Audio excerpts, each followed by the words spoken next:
I'm Luca Giliberti, contributing writer for Gold Derby, and I'm joined today by Gersha Phillips, the costume designer of The Woman King.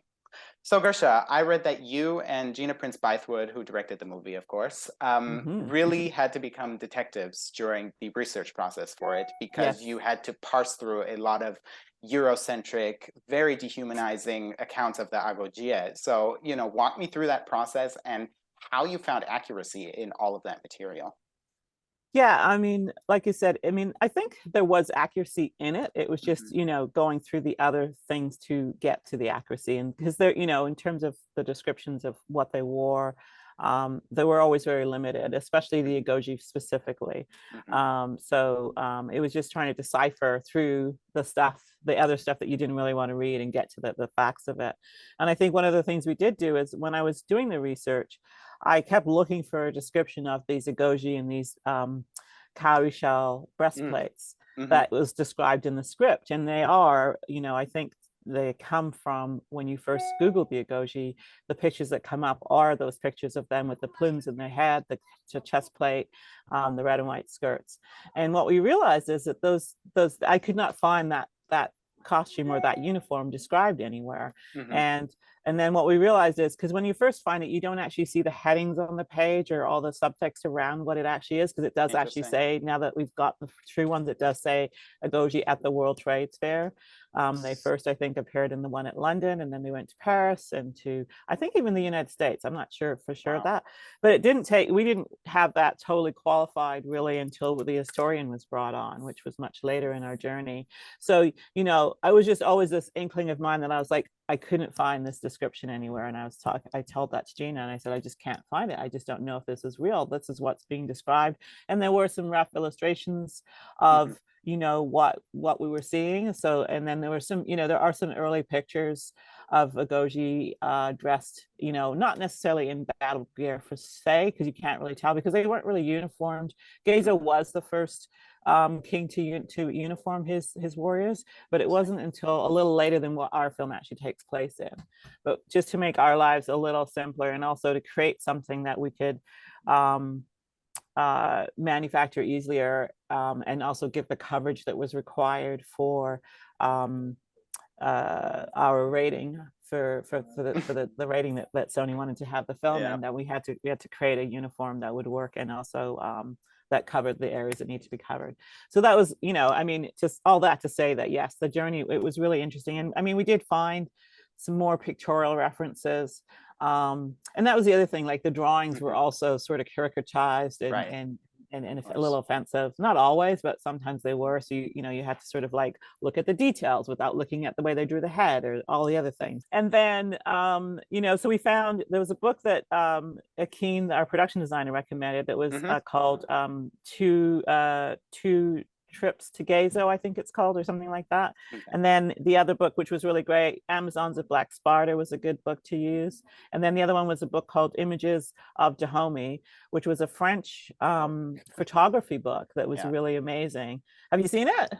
No, but everyone I've spoken to from the crew has talked about the French book and how Yeah, difficult it was dealing with that material, obviously because yeah, it was in French. So yeah. Well, actually, I had it translated, so that really helped me. perfect.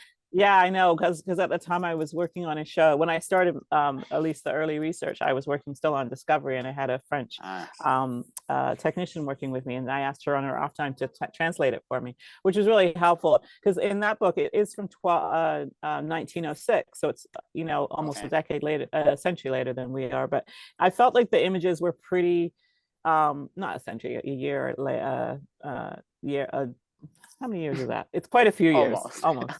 Yes, but anyway, the images sort of felt real enough and close enough to some of the descriptions that we could use them. So that's and it really helped in terms of sorting out what the court and the palace look like in terms of the ministers, etc. So that was really Mhm. really helpful.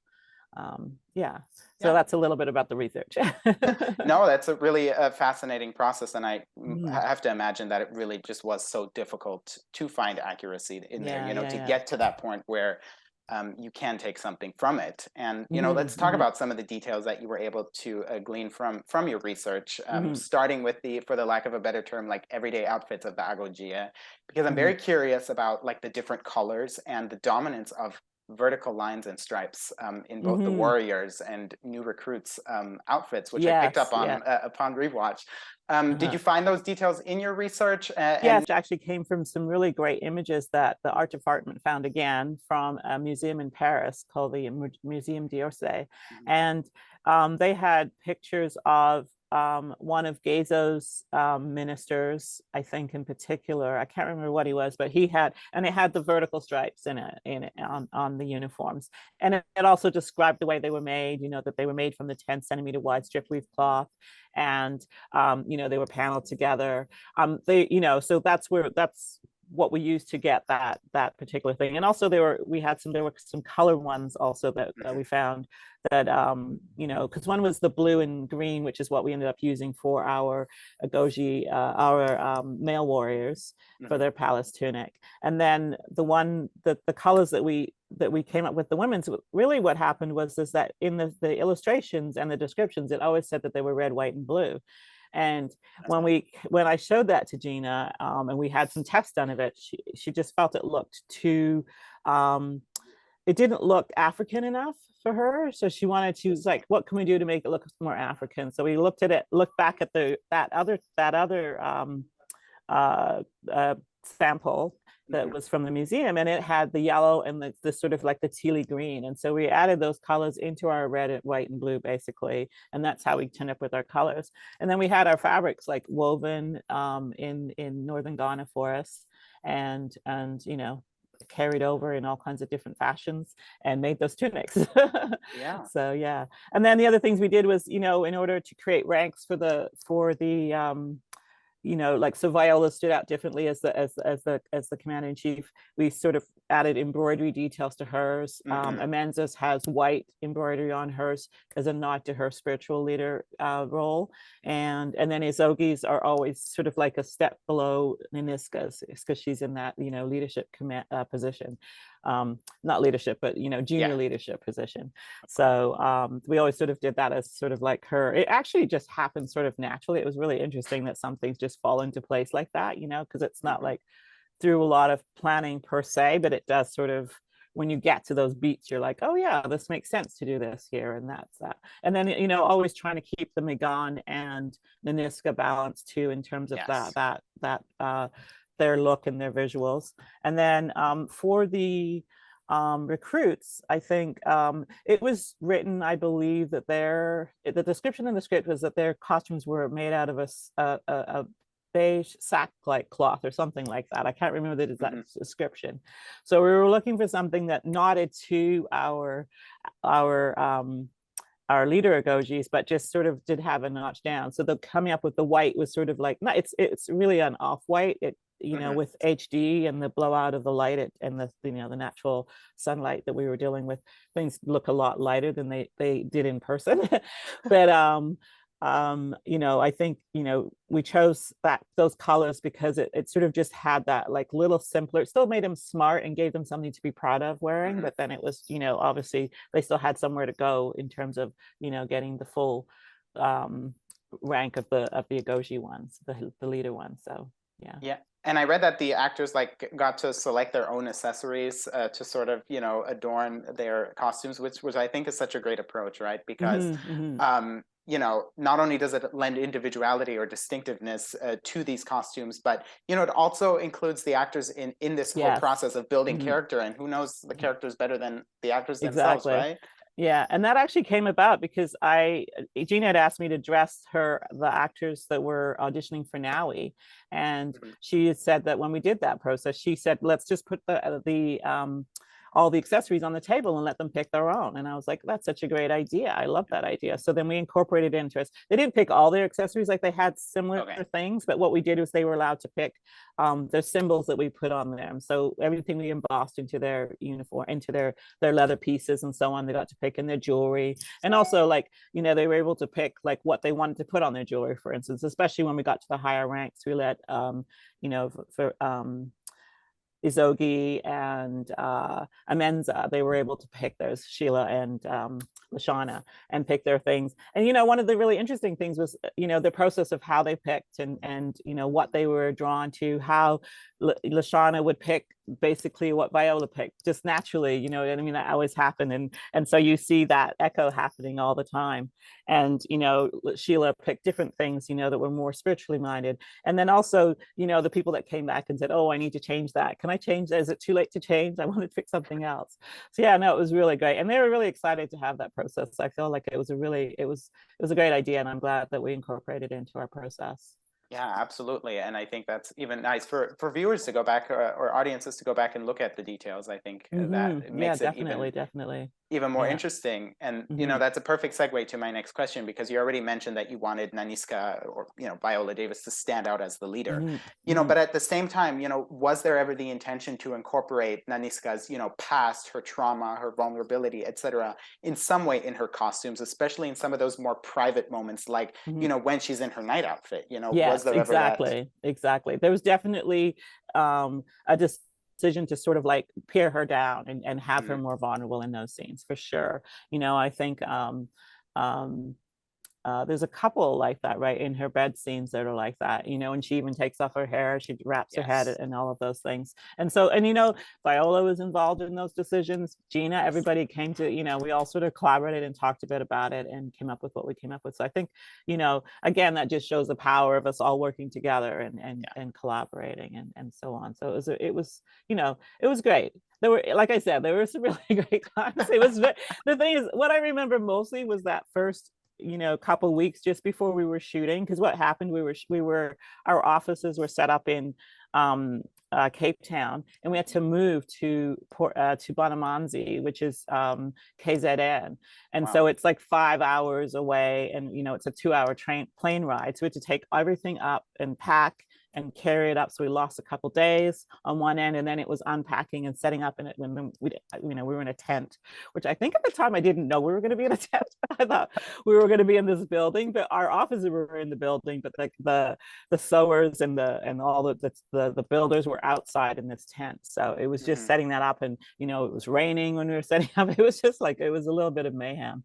And then also because we just started with battle scenes right off the top. So, and then they were clean and dirty and clean and dirty. And we were just racing to get things done. And because, you know, I think one of the decisions about the skirt fabric was made really late in our journey. We were waiting for fabric to come in as well. And so it was just a lot of tense moments and trying to get things right. And, you know, I remember our first day of shooting and, you know, our accessories weren't right either, and they were flying off because we had to make them all fight ready, and you know, it was just a lot of craziness off the top there. I can imagine. And then came COVID at one point, right? And yes, the COVID production. came. Yes, it did. It halted us at Christmas. Yeah, we had that journey too. Exactly. So, but everything worked out, right? Yes, it seems to have. Yes, we're very proud of what we were able to accomplish. So it was great. Yeah, and you know, on a final note, Gersha, I would like to talk about those beautiful outfits that Nawi and Naniska wear at the end of the movie when they're dancing together, because the colors and the patterns on the outfits, especially Nawi's, are just so striking. So how did you come up, you know, with these looks, and you know, what are they saying or conveying, you know, thematically here? Well, I think one of the things that I did, and it was sort of happened, you know, another one of these things that sort of just serendipitously happens, that the ones that the fabrics that I had put aside for each actor, like I sort of tend to put aside fabrics, and then when they come in for the fitting, that's another thing I would do, is say, you know, which one do you like better? We would have a conversation around that too. And I remember the day I was fitting Viola in that outfit, it was 2 outfits I was doing that day. In particular, it was after we had just come back from the whole Christmas/COVID journey. And you know, I always say, for me, it felt like I was channeling, you know what I mean? When people say they were just getting something from above, it just felt like literally that's what was happening. And I remember a little bit like thinking before what I was going to do exactly, but when I got to doing it and draping it on her body, it was something completely different, and it just turned out really fabulously, right? So you know, especially the purple and with the swag and the way we swagged it in the back, you know, all of that stuff just sort of happened in that moment. you know, and then so I did Viola first, and we, you know, we came up with what we were going to do. We wanted it to be regal. We wanted it to be beautiful. I can't remember what Gina had told me as my goal point, you know, my goal post marker to get to, but she did say something to me in particular about that outfit. And, you know, I was trying to hit that. And so, you know, I knew I wanted to incorporate some jewelry and some pieces in it and just make her look really regal. And I love the idea of the purple because it always has a nod towards regality. Yes. And also a little bit spiritual too, right? Because I think it has, I'm not sure which chakra the purple lines up with, but always, for me anyway, I always think of it as regality and also very spiritual. So I sort of really like that idea. And then Nowie, when I put together her fabrics, I noticed that I had several that actually had the purple in it that sort of complemented and talked to Viola's. And I was like, oh, this is meant to be, right? You know, and I was going to say this other word that I remember, but anyway, yeah, I just felt that it was like the perfect combination for them. And it just also the fact that now he's had a little bit of a junior feel to it, you know what I mean, in terms of the way the print was. And you know, these fabrics came from a Yoruba artist that we worked with a lot, from who's in where is he, in New Mexico. And he's and we found him online. I just, you know, I was on Instagram looking for stuff and I just happened to find him, and we found a few people that way actually. But anyway, we ended up buying quite a bit of fabric. He would just send us pictures of what he had and we would say, yes, I'll take that, and those are both, those pieces are both from his fabrics. And so yeah, it was just putting them together and realizing there was that chemistry between them, and then it was like, how are we going to accessorize and bring it up and, you know, put it all together, especially for Nowie's, because you know, we always wanted to keep her feeling young and beautiful as well. So it was just a matter of figuring out how we were going to tie it. We tried a few different versions of wraps on her as well, and ended up with the look we got. So, you know, I think it really added to the scene, and the whole scene is so beautiful and festive in general, with all the ladies in all of their colors. And I have some beautiful photos of them actually. I'm going to post soon of some group shots of us all together that were really great at the end of that scene, because it was sort of like the last day for a lot of people that day that we shot that scene. Yeah, it was. So it was great, like all the you know, the bigger contingency of people, because after that we went into like some really small scenes that we did. But yeah, it was a very special day, special day. Yeah, I can imagine. It feels like the perfect ending to that journey, right? You know, given you know, also just how Nawi and Aniska's journeys sort of end, and I just feel like the colors really represent that. The purples, there's even a sense of healing in the purple that I saw. It's just that's a good point. That's a really good point. Yeah. I like that. Yeah, I mean, it's a beautiful scene, and I think that's also a perfect note for us to end on.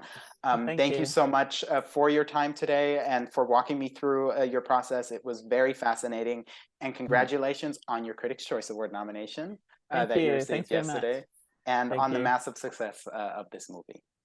Thanks very much.